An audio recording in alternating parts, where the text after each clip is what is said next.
हाँ चलो, अब हम लोग को total number of atom, total number of atom in a unit cell फिर से खोला रहा है क्या? नहीं कुछ दिखाई दे रहा है। अरे वो आती के वैसे हाँ हाँ, टोटल नंबर कल से चार्ज करके रखिए आप।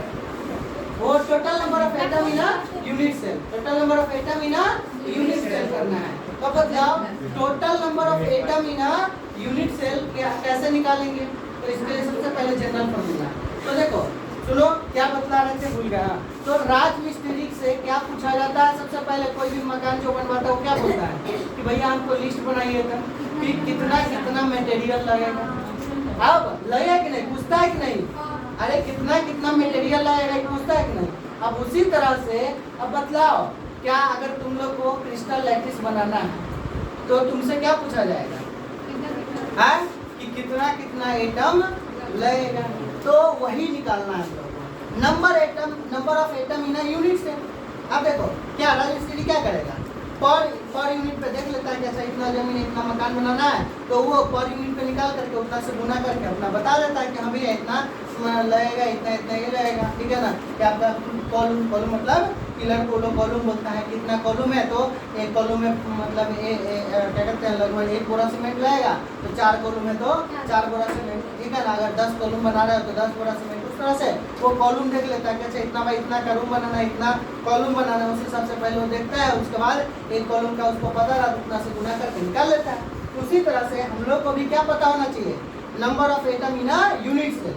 एक यूनिट सेल का पता होगा, जितना होगा उससे गुना करके निकाल सकते हैं। समझ में आया? तो number of atom in a unit cell निकालना सीखेंगे। क्या सीखेंगे? Number of atom in a unit cell. समझ में आया? अरे आया कि नहीं? तो हम लोग निकालते हैं, पहले जनरल फॉर्मूला पढ़ते हैं। तो सबसे पहले हेडिंग लिखो क्या, number of atom in a hello in a unit cell. Unit cell में टोटल नंबर ऑफ एटम कितना होगा?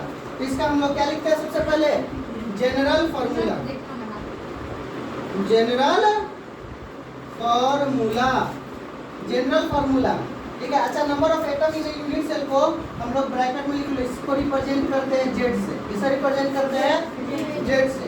तो जनरल फॉर्मूला इसका क्या हो जाएगा बताओ? तो जेड बराबर क्या होगा, ये देख लो पहले फॉर्मूला तब लिखना। जेड बराबर क्या होगा? अब एक बात बताओ, हेलो तुम्हारे पास कितना धन है, कैसे कैलकुलेट करेंगे? जितना जगह पे होगा सब जगह को जोड़ लेंगे। हेलो जैसे 2 भाई है और 2 जगह, ठीक है ना, जमीन है।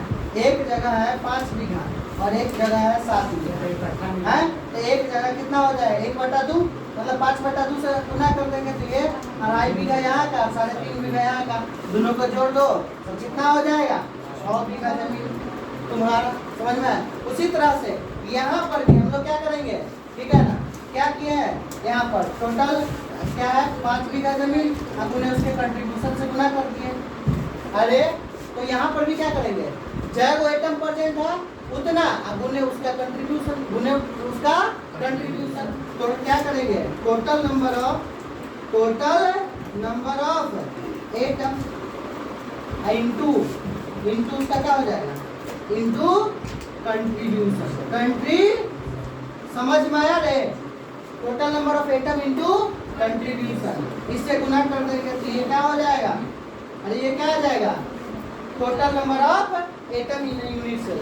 जेड क्या रिप्रेजेंट कर रहा है, जेड क्या रिप्रेजेंट कर रहा है, टोटल नंबर ऑफ एटम को, total number of atom in unit cell. Unit पूरा यूनिट सेल में कितना एटम होगा, समझ में आया? अब इधर देख, अब है बताओ तो हम लोग क्या पढ़ना है, 7 को में से कौन पढ़ना है, क्यूब। क्यूब में क्या प्रकार का था यूनिट सेल? अरे फेसबुक 2 और एक प्रिमिटिव, 3 प्रकार का, 4 प्रकार का था। 4 प्रकार किस में था बताओ तो? All types of unit cell मतलब all types of possible lattice structure किसमें प्रेजेंट था? अरे 4 प्रकार का यूनिट सेल था, चारों का चारों प्रकार का यूनिट सेल किसमें प्रेजेंट था?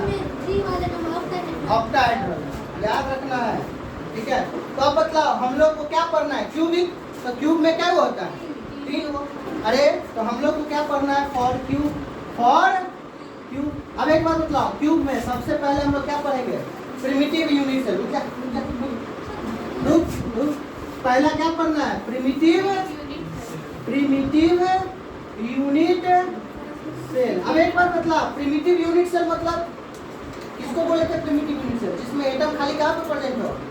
ओनली एट, अरे इधर देख, कहाँ पे? प्रिमिटिव यूनिट सेल किसको बोले थे? जिसमें खाली एटम कहाँ पे प्रेजेंट हो? कॉर्नर पे। तो only corner, only at corner.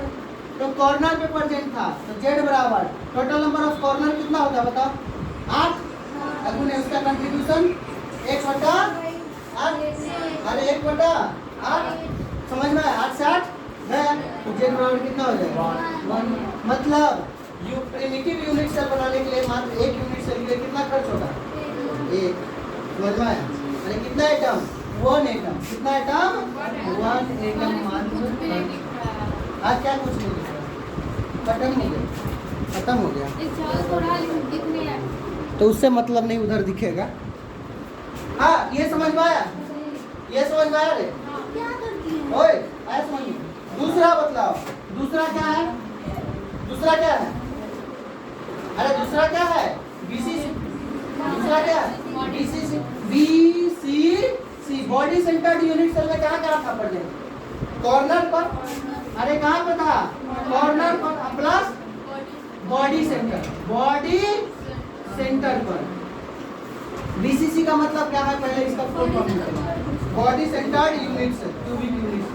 Body centred unit cell, ठीक है। तो अब बतलाओ बीसीसी में कहाँ पे एटम प्रेजेंट था? कॉर्नर। हाँ, कहाँ पे प्रेजेंट था? Corner plus body centre. समझ में आया? अरे आया? तो पहला एट कॉर्नर, कॉर्नर पर बतलाओ क्या कॉर्नर होता है? 8 को। एक कॉर्नर का कंट्रीब्यूशन 1/8, तो कितना हो गया?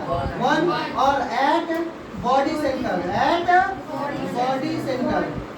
सेंटर पर बताओ क्या होगा? क्या वो बॉडी सेंटर? 1 कंट्रीब्यूशन में 1, तो जेड बराबर कितना हो जाएगा? 1 + 1, तो जेड बराबर कितना हो जाएगा? 2। अरे कितना एटम हो जाएगा? 2 एटम। आया समझ में? रुक जा, इसी पे ले जाओ तीसरा नंबर। तीसरा नंबर क्या है? एब्सिस इन सेंटर था क्या? क्यूब में इन सेंटर था। मैं मुझे तोड़ देंगे सीधा फेसबुक। एफसीसी मतलब face centred unit cell. Face centred unit cell में कहाँ पे एटम प्रेजेंट था? कॉर्नर और फेस सेंटर। और फेस सेंटर। तो कॉर्नर हो जाएगा प्लस ऑल फेस सेंटर। तो ऑल फेस सेंटर ये हो जाएगा। तो बतलाओ एट कॉर्नर कॉर्नर पर क्या गो? 8 गो गुने 1/8 मतलब क्या गो? 1 एटम। और एट फेस सेंटर फेस पर बताओ क्या वो फेस होता है? 6 गो। एक फेस का कंट्रीब्यूशन 1/2, तो इंटू 1 कितना हो जाएगा? तो जेड नंबर ऑफ एटम कितना हो जाएगा? 1 + 3 मतलब जेड बराबर 4 एटम। आया समझ में? अरे जेड बराबर 4 एटम। अरे जेड बराबर